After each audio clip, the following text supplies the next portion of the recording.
avait un copain qui voulait tirer dans cette Oui, il histoire. voulait absolument m'y tirer. Mais, Dans quoi dans la franc-maçonnerie. Lui, il était 33e grade de franc-maçonnerie. Ah bah, ceux qui commencent à craindre. De ci, de là, enfin, je sais plus quoi. À notre époque. Mais quand... moi, il était sympathique, d'ailleurs. Hein, je veux dire comme ça, comme individu. Moi, j'ai bien rigolé avec lui.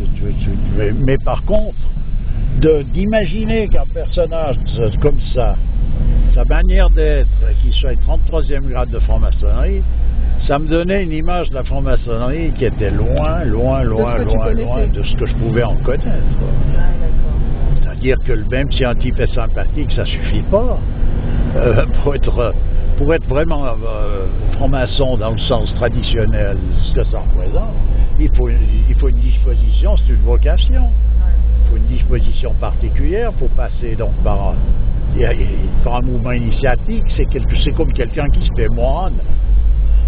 Alors s'il se fait moignon pour aller boire des verres avec les copains, parce qu'ils ont trouvé un bon plan, c'est une chose. Mais j'entends un personnage qui veut se faire moine dans le sens de ce que ça peut représenter, c'est-à-dire il se retire du monde pour pouvoir se donner uniquement en quelque sorte à la recherche de la vérité, à la recherche de Dieu. C'est une autre affaire. Ils croient qu'ils font partie d'une élite. D'ailleurs, l'élite actuelle, ce qu'on appelle l'élite, on regarde leur manière d'aller. Ils n'ont pas réussi à maintenir la Terre dans un équilibre normal. Ils n'ont pas réussi à respecter la Terre comme étant la mère qui fournit et qui est là, attentive pour donner à tous ses enfants, en quelque sorte, oui, on peut dire que l'élite, c'est de quoi vivre. Voilà. Ils n'ont pas réussi à respecter cette mère et même pas la reconnaître comme telle. Comment est-ce qu'on peut appeler ça une élite? Vous m'expliquez, moi je comprends plus là. Il y a un passage, je comprends pas. Qu'est-ce que ça signifie l'élite dans ces conditions-là? L'élite, c'est celui qui a le moins le moins de respect possible, le moins de connaissance réelle ou de connaissance de ce que représente la réalité des choses. Qui est le plus filou? Voilà, qui est le plus marlou, le plus tordu.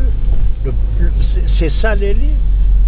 Alors d'accord, mais j'entends à un moment donné, il y a quand même une usurpation d'identité. Oui, c'est l'élite dégénérée. Oui, mais c'est... Même l'élite a dégénéré. Non, une élite encore dégénérée. C'est même pas ça. Ça serait des personnages d'élite qui ont fléchi, qui par fatigue ou par sénilité perdent un peu de vue les choses et puis font des erreurs. Mais là, il ne s'agit pas de faire des erreurs. Là, c'est l'erreur qui prend la place de la vérité. C'est pas pareil. Tu comprends? C'est encore une autre histoire. Une élite dégénérée, ou bien ce qui est appelé l'élite de nos jours, c'est encore des mondes totalement, diamétralement opposés encore. Tu comprends? Alors voilà dans quelle histoire on est. Donc qu'est-ce que tu veux aller chercher midi 14h? Je veux dire, c'est pas... On fait le procès de la société, moi c'est en tant que tel, ça m'est égal que cette société disparaisse, qu'elle reste, qu'elle fasse... C'est pas moi qui vais décider de tout ça, donc ça m'est égal, mais je veux dire par là, c'est simplement pour dire que celui qui cherche quelque chose, qui aimerait résoudre en somme quelque chose de sérieux dans son existence, ça sert à rien qu'il se tourne de ce côté-là, ou qu'il aille d'après les préceptes qu'on lui aura inculqués dans les écoles, etc., qu'il prenne ça comme un outil qui va lui permettre d'aller bien quelque part ou bien loin. C'est inutile. Il faut se placer totalement différemment. Voilà. C'est une raison pour laquelle on se retrouve inévitablement dans une marginalité totale. Pas la marginalité qui consiste à rouge péter après la place du voisin parce que on veut être à sa place à quelque part, ou bien alors on veut bénéficier de quelque chose sans en payer le prix. C'est pas ça. C'est pas ça. La marginalité, c'est de se trouver en quelque sorte comme jeter à l'eau, et dans un monde qui se prennent pour des poissons, où les hommes se prennent pour des poissons, donc ils sont garantis de se noyer, et toi, si tu as une notion simplement qui te fait songer que tu ne vas pas être un poisson, donc il faut regarder les choses différemment, eh bien, tu vois un peu comment tu fais. Tu es dans l'obligation de nager dans cette eau, et puis tu ne dois pas perdre de vue ce que tu es. Donc tu ne peux pas compter sur le restant du décor, parce que tout est fait pour te faire te noyer. Oui. Voilà. Ouais, je comprends. Voilà où on en est. Donc il faut se retirer de la circulation complètement. Quand je dis complètement, tu peux pas sur le plan pratique, puisqu'il n'y a plus un endroit sur Terre où tu pourrais aller simplement te vivre tranquillement. Tu peux aller vivre comme un crétin parce qu'il faut de la monnaie, il faut l'argent pour aller vivre dans un endroit où il y a encore un peu de nature, où il y a encore un peu deux, trois personnages. Ouais, c'est un luxe. Oui, ça est devenu un luxe. D'ailleurs, pour vivre pauvrement... De vouloir manger comme normalement, voilà. De vouloir vivre normalement, c'est un luxe. Voilà. Voilà, donc pour vivre pauvrement, il faut être riche à nos jours, voilà, pour que ça aille. Donc on est vraiment poussé à la noyade, quoi. Et dire qu'à l'époque, moi j'entendais mes grands-parents à l'époque où par exemple quand ils mangeaient du pain noir à l'époque. Ouais. Et le pain blanc est arrivé, ce pain fade, insipide, qui n'a rien, sinon des hydrates de carbone. Ouais. Bon, et tout le monde avait les yeux, tu vois, sur ce pain blanc qui était vraiment le symbole de la richesse finalement, tu vois. Ouais. Et ben, tout le monde avait envie de laisser de côté son pain noir.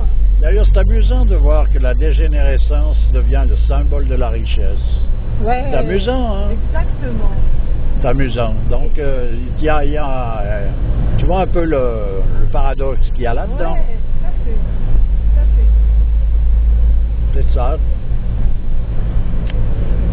Ouais, puis disons que je pense pas qu'on va aller que les choses vont vraiment s'améliorant là-dessus. Alors il y a des soubresauts, par exemple, actuellement on est dans l'ère de l'écologie, parce qu'évidemment tout d'un coup il y a une telle urgence que c'est cuit, quoi, tout simplement. Quand ils se mettent en marche, bon. Et puis en plus de ça, le redressement de la situation est dans les mains de ceux qui l'ont démoli. Je vois pas très bien, c'est ridicule, c'est grotesque de nouveau. Ouais, ils veulent manger à tous les râteliers. Ils sont partout, c'est eux qui sont là pour ça, c'est leur rôle. Ouais. Enfin voilà, alors l'écologie c'est devenu donc le gros truc.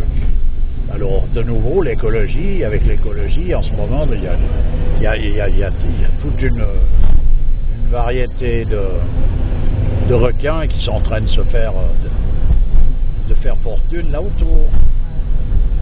En vitesse, vite fait sur le gaz. De continuer à faire fortune. Voilà, et puis surtout la grosse cavalerie qui, elle, s'orchestre pour pouvoir mettre en place des lois, des taxes, tout en... Que le Pékin va payer. Voilà. Donc il va s'appauvrir encore plus. Ben, il est déjà, tu vois, il doit payer plus et gagner moins. Ça, parce que ça fait partie de l'écologie. C'est pas le travailler plus pour gagner plus, c'est le payer plus pour gagner moins. Voilà, c'est ça. Exactement, la réalité, elle est pas ailleurs. Travailler plus pour gagner plus, ça c'est pour rigoler, c'est de la plaisanterie à Nicolas. Comment il a des bons gags à lui, c'est bien, donc il est marrant. Mais disons que dans la réalité, voilà, c'est ça. C'est payer plus pour gagner moins. Voilà, c'est comme ça. Enfin bref, on peut faire le procès jusqu'au bout de tout ça. De toute façon, il n'y en a pas une de bonne, hein. Faut pas chercher. Non mais le petit Nicolas, lui, c'est pas lui qui a décidé ça, non plus. Je veux pas le défendre, non, mais loin de là. Non, Mais je dis bon, pas ça, mais j'entends, il joue bien son rôle, quoi. Voilà, exactement. Il est pas, il n'est pas hors du circuit, mais disons, il est illusionné quant à son rôle et puis quant à l'aboutissement réel de tout ça, parce que même si il a une autre vision, une autre notion et des autres raisons de voir les choses différemment que le Pékin, le commun des mortels, ça n'empêche pas que son plan est aussi foireux à long terme que celui qui réserve au restant de la société. Et ça, il s'en rendra compte que le moment venu. Tu vois, c'est qu'à un moment donné, tout d'un coup, on s'aperçoit qu'on s'est fait avoir. On a tellement participé à vouloir torpiller une certaine catégorie de personnages. Tu parles de qui? De n'importe qui, je veux dire, quand tu te mets dans cette position, quand tu te mets du côté de quelqu'un qui est mafieux, sur le moment, c'est la vie de château, ça marche, il y a tout qui baigne, à un certain degré. On parle-tu du président, là? Ben, oui, c'est bien son cas, non? Il est... Ah ouais, d'accord. Non, ouais, mais... oui, Lui, comme tous les autres, on va dire. Oui, Voilà, oui, je sais pas. en train de faire une accusation. Non, il est pas exceptionnel. Voilà. Il a strictement rien d'exceptionnel. C'est pas ça. Mais c'est pour dire, pour lui, là, en ce moment, il a sûrement l'impression que les choses vont, hein. Ils vont, il a trouvé la femme de sa vie, la situation la plus enviée de cette catégorie de gens. Tu l'envies, cette situation, toi? Ah non, mais je parle de dire, voilà comment c'est vécu, tout ça. Ouais, Donc il a le pouvoir, il a cette impression de pouvoir sur une certaine catégorie. disons, moi, une position comme ça me ferait plutôt peur. Ben, c'est-à-dire que tu as peur facilement à partir du moment où tu te sens concerné par quelque chose et tu sens une certaine responsabilité à l'égard de tes faits et gestes. C'est-à-dire que tu vas devoir donc prendre des décisions pour une société, pour une collectivité. Alors si tu as la moindre des notions de ce que peut représenter un homme, quel est son rôle, qu'est-ce que c'est en fait, qu'est-ce qu'il fait sur Terre, si tu as la moindre des notions, tu ne peux pas accepter un poste comme celui-là, c'est pas possible. Parce que tu sais très bien que tu vas tout faire pour scier la branche sur laquelle tu es assis, c'est pas possible. Tu ne peux pas faire autrement. Donc tu vas pas te lancer à mouiller dans un truc pareil. C'est foireux. Malgré toute la poudre aux yeux, évidemment comme situation sociale. C'est du gâteau, ils ont tout apporté, ils n'ont pas de problème pour chercher. Le Pékin, il doit courater pour pouvoir finir sa fin de mois, faire vivre son monde, vivre lui-même, se soigner, s'habiller. Il passe son temps à ça, évidemment pour un personnage qui est hautement placé dans la politique, il a fini cette histoire. Tu crois qu'il est tranquille pour autant? Moi, j'ai l'impression que plus tu as peur de perdre. Oui, mais c'est normal ça. Et moins tu es tranquille finalement. En principe c'est comme ça, mais j'espère pour lui qu'il soit tranquille, au moins qu'il soit tranquille pendant un petit moment. Ça vaudrait pour la peine. Donc, on peut quand même espérer ça pour lui, tu vois, c'est la moindre des choses. Mais par contre, en principe, c'est pas tant possible. Un proverbe chinois qui dit ça. Ouais. Il dit qui amasse beaucoup a beaucoup à perdre. Puis c'est ça. Donc à un moment donné, surtout actuellement, les gens qui ont amassé un peu de pécule, ils sont soucis après leur pécule. Parce qu'ils voient bien, ils savent bien qu'il y a un côté branlant, aussi bien pour eux que pour les autres. Et ceux qui s'estiment vraiment à l'abri de tout, ils sont donc encore plus leurs que les autres, parce qu'il y a quelque chose qui leur échappe. Mais enfin, tout ça pour dire que voilà l'état de cette belle société, que si on regarde ça à une certaine échelle, fait, c'est une phase terminale, c'est rien d'autre. Ouais. D'un cancer généralisé. Ça, on le sait trop bien maintenant. Voilà. Mais ça, donc il s'agit, c'est pas un intérêt, c'est pas d'un intérêt exceptionnel en soi, mais il s'agit de bien s'en rappeler pour ne pas perdre son temps, voilà. Pour ne pas avoir à perdre son temps. Voilà. Ça sert à rien d'essayer de perdre son temps pour aller voir s'il y a quelque chose qui brille vraiment dans tout ça, il n'y a rien, absolument. Circuler, il n'y a rien à voir. Circuler, il n'y a rien à voir, c'est ça. C'est ça.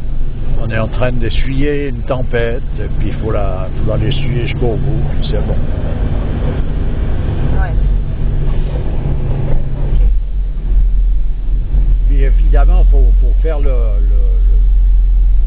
vide de tout ce qui a été appris à l'école, à part peut-être le fait d'apprendre à lire, des trucs basiques sur le plan de la langue, du calcul, des choses comme ça. Mais tout ce qui a été raconté dans le domaine de l'histoire,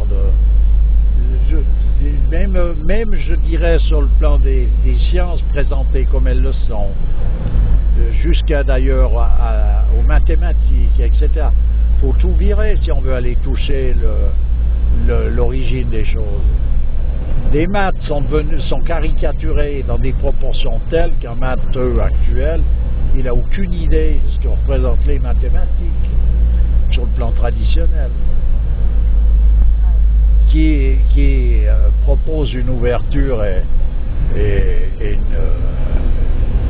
quelque chose qui a une dimension qui est tellement au-delà de toute la limitation que peut représenter ce qui est offert actuellement, que ça ne paraît pas vrai. Tu parles des mathématiques modernes? Oui.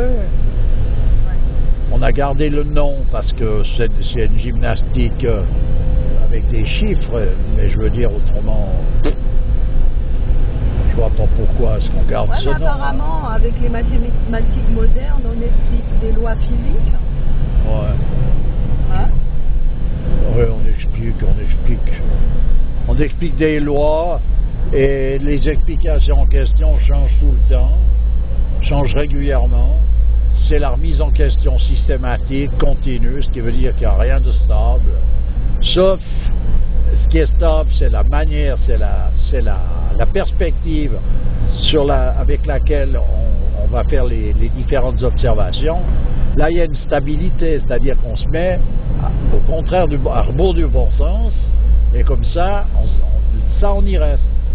Par contre, les résultats obtenus sont constamment dans la mouvance. Il n'y a qu'à voir avec les produits qu'on nous propose sur le commerce pour n'importe quoi d'ailleurs.